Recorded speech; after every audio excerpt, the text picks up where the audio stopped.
Hello and welcome to Filibusters in Fine Print, where AMGA's public policy team gives you the insider view on healthcare regulations and legislation.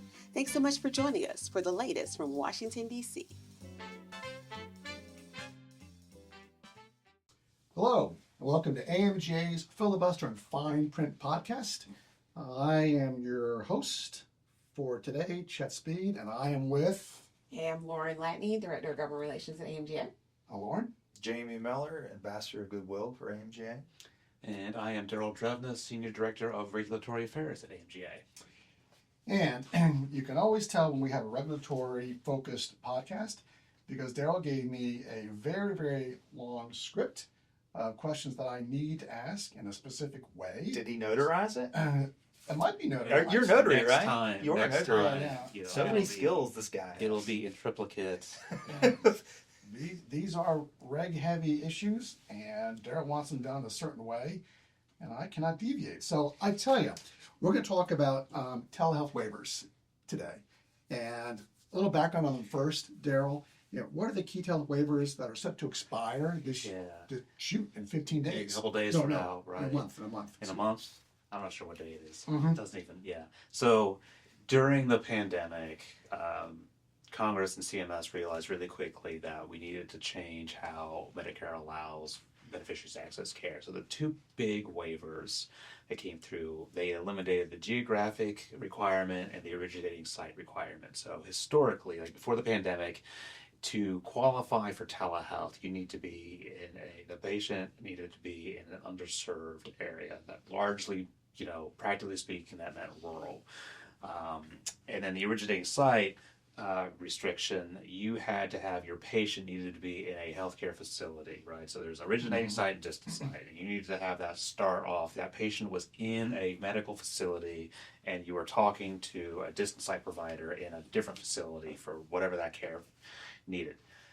Pandemic blew all that up, right? All of a sudden, you could access telehealth anywhere in the country, and you did not necessarily have to be in a medical facility to access your care team. You could take a call or take a video conference from your own home, and that worked for both the patient and the provider. So a clinician could be in their own home, and a patient could be in their own home, and Medicare wasn't allowing that. And that was just due to the pandemic. Now, the interesting thing about this is it really upended how care was delivered in this country. Sure. Yeah. We learned a lot of lessons coming out of the pandemic, and AMG members and providers across the country really changed their care delivery models and patterns to really accommodate and realize that we can provide much greater access to our patients using this new technology, using this new tool, right? So all of a sudden, you can meet a patient who might have a behavioral health issue, or you can check in with a diabetic patient, not necessarily have to have them, fight traffic to get into your office when that quick video call is all they need. And it's a way for, AMG members and clinicians really to expand access to care. And everyone, frankly, just loved it. Like patients love it. Our members love it. Yep. There's really no downside to this, but unfortunately, the way the statute is written, unless Congress acts soon, those pre-pandemic rules are going to snap back into place, and Medicare will not cover telehealth visits outside of those, with those historical restrictions, that geographic site and those originating site restrictions snap back into place. I think a good example of advocacy is when the pandemic happened, started in February, March, and then I think 2020. We passed this, Congress passed this massive bill, and they did they did those waivers Daryl talked about, and then CMS said, okay, we're gonna implement it, and we're gonna figure it out. And then Daryl and our members are like, you need to do it now. Yeah. And so Daryl, Chet, Lauren, all of us talked to members of Congress, specific members of Congress who care about this issue. They talked to CMS, and guess what? Like 2 days later, everything was set up by CMS. So that's a good example of we all have to work together to get things done. Yeah. So legislation and regulation can actually work together? We don't have to like each other. Okay, Yes. that's true. That's true. Good. No, it was really like they really changed and issued those. They were interim final rules. If I can like nerd out on you for a little bit, it was just for a little bit, not the whole thing. This is yours. Yeah, it was so exciting. Like here's this Interim final final rule. That's interim great. That's final great stuff. rule, and Were there spreadsheets on the interim final? Was it attached? Well, I mean, let's not go too Okay, crazy. okay. You know. But yeah, they came out really quickly, and we were able to push out that information to our members, and they adopted. They were able to change their care delivery patterns and all that. And what was really interesting is coming out of the pandemic, all of a sudden CMS wanted to start sort of reining that back in, right? All those pandemic, some of the flexibilities were going to expire. Congress acted again, extended those telehealth, extended the waivers and all that. Now the issue we were starting to run into was CMS said, okay, that's fine, you can continue to provide this care, but we're not going to pay the same way that we have been during the pandemic, right? Okay. So That's a major issue. right, Was a payment major was issue. a major issue, and this is something that we picked up on really quickly. And the problem essentially was, policymakers did not think that a telehealth visit cost the same as an in-person visit. They thought it was inherently cheaper, right? You talk to anybody at CMS, MedPAC, that they just does not the time and energy to go into a telehealth visit just isn't comparable to an in-person visit. And they essentially thought like, hey, this is a telehealth visit. You've got a clinician somewhere, you've got a patient somewhere, they're at their laptops, and there you go. Easy peasy, right? And that's just not how it works. So we had members come in and talk to folks at CMS. We had them come in and talk to folks at MedPAC and really educate them on here are the steps that go into providing a telehealth visit. You need to room that patient, get the notes ready, and get everything that goes into that telehealth visit. It mirrors the process for an inpatient visit, and therefore it needs to be paid the same. And CMS, to their credit, started to recognize this, and they changed their rule. They changed a final rule. They actually went back, and repromulgated it. There's your right word of the day. We got to look that one up. I worked that one in. Okay. And changed it. So it was a huge victory for AMGA and our membership.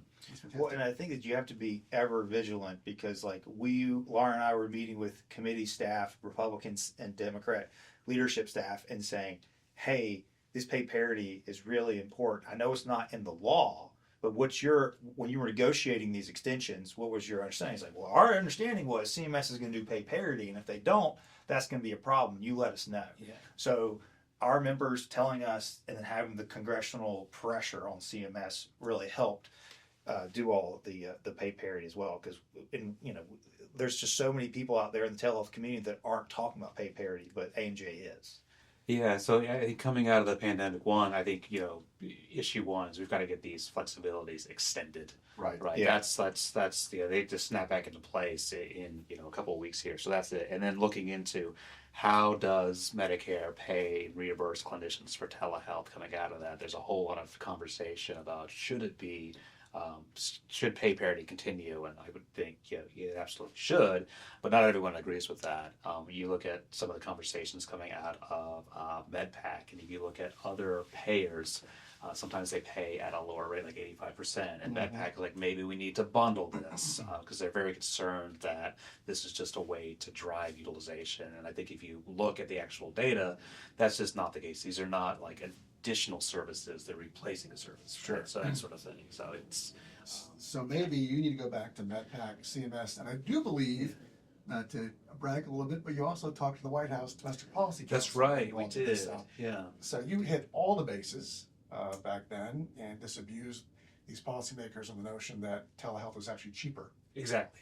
So yeah, it was a total team effort there. But I think one of the things we'll need to do is to reiterate that message and go back. And now we've got a different group of players over at the Domestic Policy Council, over at CMS. So the landscape has shifted a little bit, but the landscape has shifted in DC, but it hasn't for our members on how they're providing this care on the ground. Great. Okay, well, plenty of work for you. Yeah, no, it's going to be busy. Well, But what I heard was I hit a home run earlier. I'm sure you heard that. Yeah. We'll talk about that afterwards. Yeah. After the podcast. So I believe you mentioned that These waivers are in place until March 31st, and on April 1st, they all go away. And clearly, Congress needs to get involved in this to make sure those extensions continue. So where are we on that? Our lobby team. So I think it's important to shout out the Congressional Telehealth Caucus, who has really been driving this for the last 7, 8 years. I mean, they were on the ground talking about the need to expand telehealth before the pandemic, and they were able to snap into place, like Jamie mentioned, when we had this massive legislative package during the beginning of the COVID pandemic, and it really pushed this, right? And like Daryl's team of our AMGA members also met with them to talk about the importance of continuing to push telehealth. This is a bipartisan issue. You know, you have someone from Mississippi versus someone from Michigan who are all on board with this because they see the impact on that. So I did not want that to go away. So Congress has continued to pass the extensions for telehealth until December, where a tweet kind of shut down the entire CR process. But this is something that's actually really, really popular among members of Congress too, and are constantly trying to find ways to innovate within the telehealth system. And also to shout out that the Senate Finance Committee a couple of years ago held a hearing on telehealth, and we had a member, Dr. Eric Wallace from UAB, testify about the need to continue telehealth.